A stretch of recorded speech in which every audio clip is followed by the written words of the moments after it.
ನಾಡಿನ ಮತದಾರ ಬಂಧುಗಳಿಗೆ ನೀವು SIR ನಲ್ಲಿ ಸರಿಯಾದ ರೀತಿ ಮಾಹಿತಿಗಳನ್ನು ಕೊಡದೆ ಮತದಾರರ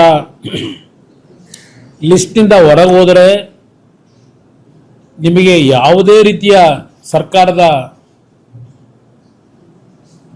ಏನು 5 ಗ್ಯಾರಂಟಿ ಯೋಜನೆಗಳಿದೆ ಎಲ್ಲದರಿಂದ ನೀವು ವಂಚಿತರಾಗ್ತೀರಿ.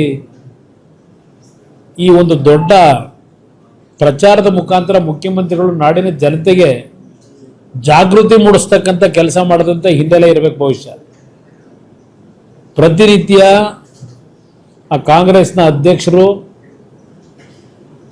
ಕಾಂಗ್ರೆಸ್ನ ಮುಖಂಡರುಗಳು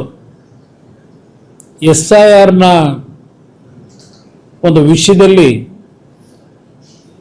ಅತ್ಯಂತ ಕಟುವಾದ ಪದಗಳಿಂದ ಮಾತನಾಡ್ತಕ್ಕಂಥದ್ದೇನಿದೆ ಬೇರೆ ರಾಜ್ಯಗಳಲ್ಲಾಗಿರ್ತಕ್ಕಂಥದ್ದು. ಇವತ್ತು ಮುಖ್ಯಮಂತ್ರಿಗಳ ಪ್ರೇರಣೆ ಇರಬೇಕು ಅಂತ ಕಾಣಿಸ್ತದೆ ಅಂತ ಅದಕ್ಕೆ ಹೇಳಿದೆ. ರಾಮನಗರದಲ್ಲಿ ಈ BLOಗಳು ಚೌಲ್ಟ್ರಿಗಳಲ್ಲಿ ಕೂತ್ಕೊಂಡು ಸಾವಿರಾರು ಜನಗಳನ್ನ ಅಲ್ಲಿ ಕರೆಸಿ ಈ ಒಂದು ಮಾಹಿತಿಗಳನ್ನ ಚೌಟ್ರಿ ಕೂತ್ಕೊಂಡು ಏನ್ ಮಾಡ್ತಾ ಇದ್ದಾರೆ, ಪ್ರತಿ ಮನೆಗೆ ಹೋಗಬೇಕಾದಂಥದ್ದು ಆ BLOಗಳ ಒಂದು ಕರ್ತವ್ಯ ಇರ್ತಕ್ಕಂಥದ್ದು. ಆದರೆ ಇವತ್ತು ರಾಮನಗರದಲ್ಲಿ ಒಂದು ಕೋಮಿಗೆ ಸಂಬಂಧಪಟ್ಟವರನ್ನ ಇವತ್ತು ಆ ಫೇಕ್ ಐಡಿಗಳು ಇರ್ತಕ್ಕಂಥವ್ರು ಬಹುಶಃ ಬಾಂಗ್ಲಾದೇಶದಿಂದ ಬಂದಂಥವರು ಬಹಳ ಜನ ಇದ್ದಾರೆ. ಅಲ್ಲಿ ಏನು ಪ್ರತಿನಿತ್ಯ ಚರ್ಚೆ ಮಾಡ್ತಾರೆ ಬಾಂಗ್ಲಾದೇಶದ ನಿವಾಸಿಗಳ ಬಗ್ಗೆ. ಕನಿಷ್ಠ ಒಂದು 8 ರಿಂದ 10 ಸಾವಿರಕ್ಕೂ ಹೆಚ್ಚಿನ ಸಂಖ್ಯೆಯಲ್ಲಿ ರಾಮನಗರದಲ್ಲಿ ಇವತ್ತು ಇವ್ರನ್ನೆಲ್ಲರನ್ನು ರಕ್ಷಣೆ ಕೊಟ್ಕೊಂಡು ಇಟ್ಕೊಂಡಿದ್ದಾರೆ. ರಾಮನಗರ, ಚನ್ನಪಟ್ಟಣ ಭಾಗದಲ್ಲಿ. ಇಲ್ಲಿ ರಾಮನಗರದಿಂದ ನಮ್ಮನ್ನ ಖಾಲಿ ಮಾಡಿಸಿದ್ದೇನೆ ಅಂತಕ್ಕಂಥ ನೆನ್ನೆ ಮಾತೇನು ಹೇಳ್ತಾರೆ, ನನ್ನನ್ನು ಖಾಲಿ ಮಾಡಿಸ್ಲಿಕ್ಕೆ ಆಗಲ್ಲ, ನನ್ನ ಮತ ಇರೋದೇ ರಾಮನಗರದಲ್ಲಿ. ನನ್ನದು, ನಿಖಿಲ್ ಕುಮಾರಸ್ವಾಮಿದು, ಅನಿತಾ ಕುಮಾರಸ್ವಾಮಿದು, ನನ್ನ ಸೊಸೆದು, ಎಲ್ಲರದು ರಾಮನಗರದ ಬಿಡದಿ ಹೋಬಳಿಯ ಕೇತನಹಳ್ಳಿ ಗ್ರಾಮದಲ್ಲಿ ನನ್ನ ಮತ ಇರೋದು. ನನ್ನನ್ನು ರಾಮನಗರ ಬಿಟ್ಟು ಕಳ್ಸೋಕ್ಕಾಗಲ್ಲ ಅವರು. ಮುಂದೆ ದಿನಗಳ ಅದು ಬೇರೆ ವಿಷಯ ಚರ್ಚೆ ಮಾಡೋಣ. ಆದರೆ ಮುಖ್ಯಮಂತ್ರಿಗಳೇ, ನಿಮಗೇನಾದರೂ ನೈತಿಕತೆ ಇದ್ದರೆ, ಅಲ್ಪ ಸ್ವಲ್ಪ ಗೌರವ ಇದ್ರೆ ಜನಗಳ ಬಗ್ಗೆ, ಇಲ್ಲೇನು ನಡೀತಾ ಇದೆ ರಾಮನಗರದಲ್ಲಿ, ಯಾರ ಕಾರಣ ಇದಕ್ಕೆ, ಈ ರೀತಿಯ ಕಳ್ಳ ಮತದಾನ ಮಾಡ್ತಕ್ಕಂಥದ್ದಕ್ಕೆ, ಕಳ್ಳ ಮತಗಳನ್ನು ಸೃಷ್ಟಿ ಮಾಡಲಿಕ್ಕೆ ಇವತ್ತು ಇಂಥ ಕೆಲಸ ನಿಮ್ಮಿಂದ ಏನಾಗ್ತಿದೆ, ನಿಮ್ಗೆ ಯಾವ ನೈತಿಕತೆ ಇಟ್ಕೊಂಡು ಮಾತಾಡ್ತಾ ಇದ್ದೀರಿ, ಇದನ್ನು ನಾನು ಪ್ರಶ್ನೆ ಮಾಡ್ಲಿಕ್ಕೆ ಬಯಸ್ತೀನಿ. ನಾಡಿನ ನಮ್ಮ ರಾಜ್ಯದ ಚುನಾವಣಾ ಅಧಿಕಾರಿಗಳಿರ್ಬೋದು, ಕೇಂದ್ರದ ಚುನಾವಣಾಧಿಕಾರಿಗಳಿಗೂ ಇವತ್ತು ರಾಮನಗರದಲ್ಲಿ ಏನಾಗ್ತದೆ ಇದರ ಬಗ್ಗೆ ಜಿಲ್ಲೆಯಲ್ಲ ಬಹುಶಃ ಕರ್ನಾಟಕದಲ್ಲೇ ಆಗ್ತಾ ಇರ್ಬೋದು. ಇದು ಒಂದು ನಮ್ಮ ಮುಂದೆ ಸಿಕ್ಕಿರ್ತಕ್ಕಂಥದ್ದು. ಇವತ್ತು ಇಲ್ಲಿ ಯಾವ ಒಂದು ಕಳ್ಳ ಮತದಾರರಿದ್ದಾರೆ ಅವರನ್ನ ಇವತ್ತು ನಿರ್ದಾಕ್ಷಿಣ್ಯವಾಗಿ ಆ ಮತದ ಒಂದು ಕಳ್ಳ ಮತದಾನ ಮಾಡ್ತಕ್ಕಂಥದ್ದಕ್ಕೆ ಸೃಷ್ಟಿಯನ್ನು ಮಾಡ್ತಾ ಇದ್ದಾರೆ.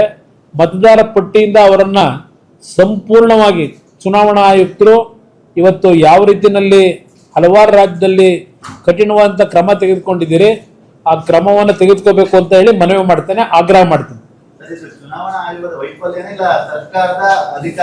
ಸರ್ಕಾರದ ದುರ್ಬಳಕೆ ಇದು.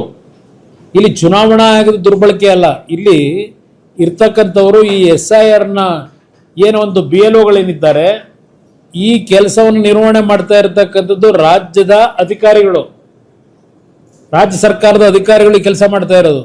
ಇದಕ್ಕೆ ಪ್ರೇರೇಪಣೆ ಈ ರಾಜ್ಯದ ಮುಖ್ಯಮಂತ್ರಿ, ಇವತ್ತು ಅವರು ಪ್ರೇರೇಪಣೆ ಅಂತಕ್ಕಂಥದ್ದು ನನ್ನ ಅಭಿಪ್ರಾಯ. ಅದರಿಂದ ಇವತ್ತು ಚುನಾವಣಾ ಆಯೋಗ ಗಮನ ಹರಿಸಬೇಕು ಈ ವಿಷಯದಲ್ಲಿ. ತಕ್ಷಣ ಇದು ಕ್ರಮ ತೆಗೆದುಕೊಂಡು ಅತ್ಯಂತ ಸೂಕ್ತವಾದ ರೀತಿಯಲ್ಲಿ ಇದು ಪ್ರಾಮಾಣಿಕತೆಯಿಂದ ಇವತ್ತು SIRನ ಪ್ರಕರಣ ಇವತ್ತೇನು ಪ್ರಕ್ರಿಯೆ ನಡೀಬೇಕಾಗಿದೆ ಅದು ನಡೀಬೇಕು ಅಂತಕ್ಕಂಥದ್ದನ್ನು ಮನವಿ ಮಾಡ್ತಾರೆ.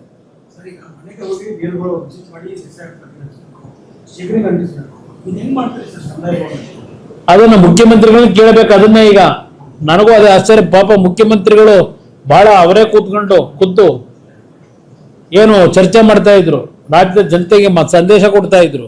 ಇವತ್ತು ಜಿಲ್ಲಾಧಿಕಾರಿ ಏನ್ ಮಾಡ್ತಾ ಇದ್ದಾರೆ? ಜಿಲ್ಲಾಧಿಕಾರಿನ ಇದೇ ಕೆಲಸಕ್ಕೆ ಬಿಟ್ಕೊಂಡಿದ್ದಾರೆ ಅಲ್ಲಿ.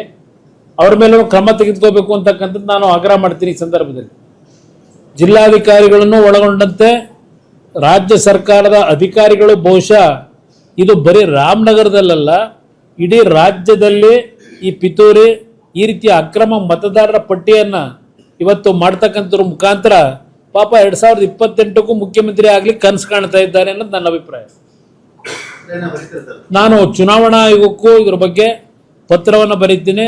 ಅದರ ಜೊತೆಗೆ ಗೃಹ ಸಚಿವರ ಗಮನಕ್ಕೂ ಇದನ್ನು ತರೋದ್ರ ಮುಖಾಂತರ ಇವತ್ತು ಈ ರೀತಿಯ ಕರ್ನಾಟಕದಲ್ಲಿ ಈ ಒಂದು ಅಧಿಕಾರವನ್ನು ದುರ್ಬಳಕೆ ಮಾಡಿ ಪಶ್ಚಿಮ ಬಂಗಾಳದಲ್ಲಿ ಆಗಿರತಕ್ಕಂಥ ರೀತಿಯಲ್ಲೇ ಇಲ್ಲೂ ಇವತ್ತು ಈ ಅಕ್ರಮ ಏನು ಮಾಡ್ಲಿಕ್ಕೆ ಹೊರಟಿದ್ದಾರೆ. ಇದನ್ನ ನಾನು ಕೇಂದ್ರದ ಚುನಾವಣಾ ಆಯುಕ್ತರಿಗೂ ಗಮನಕ್ಕೆ ತರ್ತೇನೆ. ಅದರ ಜೊತೆಗೆ ಕೇಂದ್ರ ಸರ್ಕಾರದ ಗೃಹ ಮಂತ್ರಿಗಳಿಗೂ ಈ ವಿಷಯವನ್ನ ನಾನು ತರಬೇಕು ಅಂತ ಇದ್ದೇನೆ.